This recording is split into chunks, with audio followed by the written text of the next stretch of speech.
The Ultimate Guide to eBooks. Purpose, Potential and Power. Volume 1 of 3. Module 6, Publishing and Distribution. Alright, welcome back. I'm Eric Mutt, and I'm here with Ruby Bunny. Today, we're diving into the wild world of ebook publishing platforms. Ruby, you ready to get nerdy about royalties and reach? Always, Eric. I mean, this is the stuff that can make or break your book's success, right? So, let's start with the big names: Amazon KDP, Apple Books, Kobo, Ingram Spark, and Draft2 Digital. Each one's got its own quirks. Amazon KDP is the juggernaut, but it's not the only game in town. Yeah, and I think a lot of first-timers just default to Amazon because, well, it's Amazon. But if you want global reach, or you're after a specific audience, you've got to look at what each platform actually offers. Like, Kobo's huge in Canada and Europe, right? Exactly. Actually, I've got a mate who wrote this quirky travel guide. He went with Kobo because he wanted to reach readers in Belgium and the Netherlands. Amazon just wasn't cutting it for him. And Kobo's got this overdrive thing, so libraries can pick up your book. That's a whole different audience. That's so smart. And then there's Apple Books. If you're writing for tech-savvy folks or people glued to their iPhones, it's a no-brainer. But, the market share's a bit smaller compared to Amazon, so you've got to weigh that up. Right, and then you've got Draft2 Digital, which is like the aggregator. It'll get your book onto Apple, Kobo, Barnes & Noble, all those places, but they take a small cut. Still, it's hassle-free if you want to go wide without managing a million dashboards. And Ingram Spark's more for the academic or library crowd, but there are fees per title, so it's not for everyone. I always tell people, think about what matters most. Is it royalties, control, marketing tools, or just getting your book everywhere? Yeah, and don't forget about exclusivity. If you want those Kindle Unlimited perks, you've got to go exclusive with Amazon for at least 90 days. But that means you're locked out of Apple, Kobo, all the rest for that period. It's a bit of a trade-off, isn't it? More perks, but less freedom. And, honestly, sometimes the best move is to test exclusivity with just one book before you commit your whole catalog. That way, you can see what actually works for your genre and your goals. Let's talk money, because, well, that's what everyone wants to know. Royalties can range from 35% to 80%, depending on the platform and your pricing.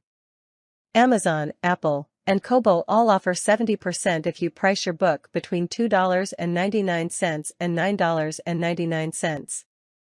But if you go outside that range, where you're not exclusive, it drops to 35% or even lower. And Draft2 Digital takes a 10% cut of what the retailer pays you, but you keep 90% of the royalties. So, it's not a bad deal if you want to go wide without the headache. But, Ruby, what about exclusivity?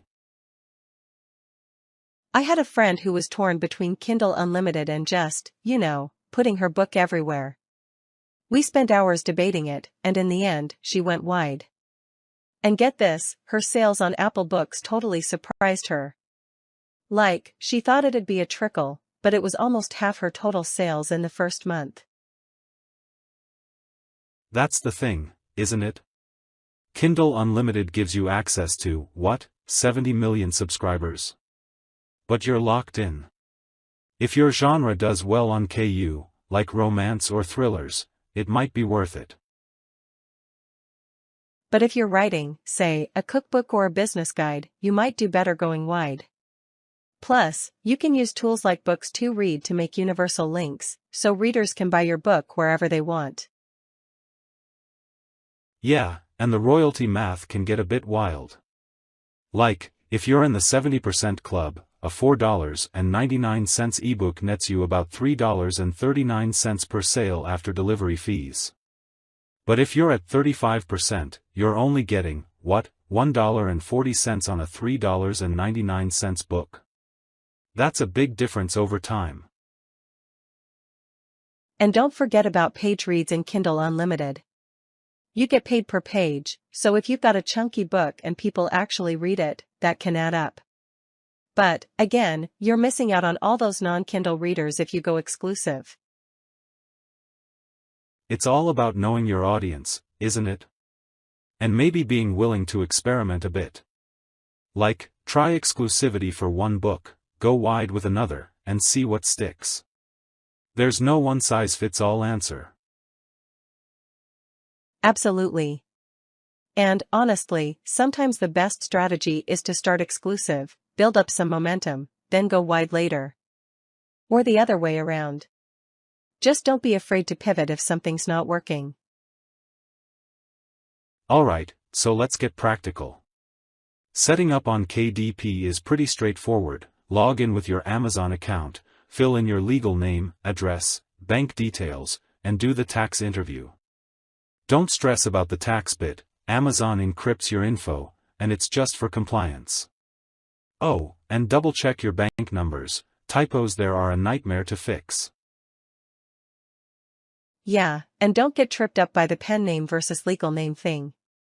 Your legal name goes in the account, but you can use a pen name for your book.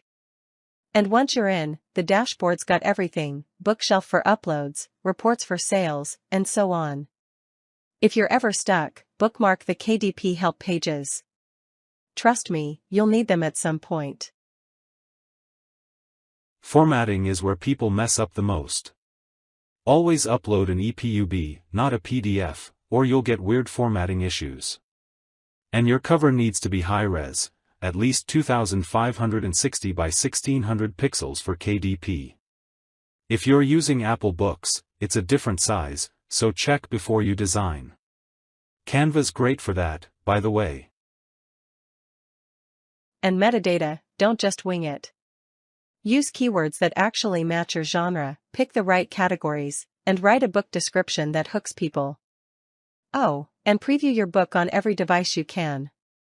The Kindle Previewer tool is a lifesaver for catching weird glitches. Pricing is a whole strategy on its own. For most genres, $2.99 to $4.99 is the sweet spot for 70% royalties. But, like, if you're writing non-fiction or something super niche, you can go higher, just don't go wild and price yourself out of the market. I saw a poetry ebook at $12.99 once. It just sat there, gathering digital dust. Yeah, and don't forget about launch strategies. I read about a children's book author who used Draft 2 Digital to get her book on every platform at once. She saw a 40% sales boost just by going wide from day one. And if you're doing a series, try pricing the first book low, like 99 cents, to hook readers, then bump up the price for the sequels. Or bundle them for a higher price later. And use those promo tools.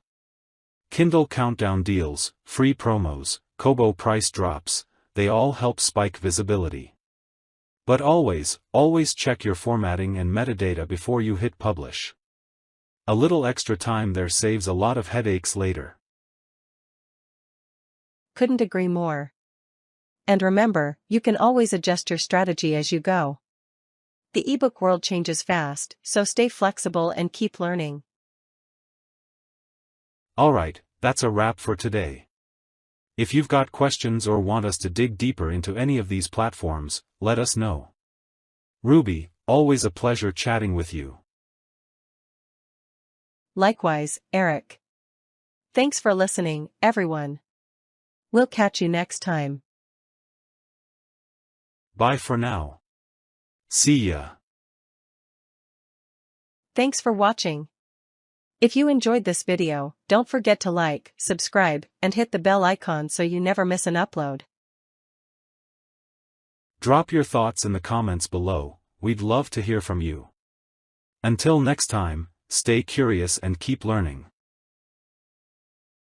P.S. If you prefer more detailed info, you can grab a free copy of The Ultimate Guide to eBooks. Purpose, Potential and Power. Volume 1 of 3.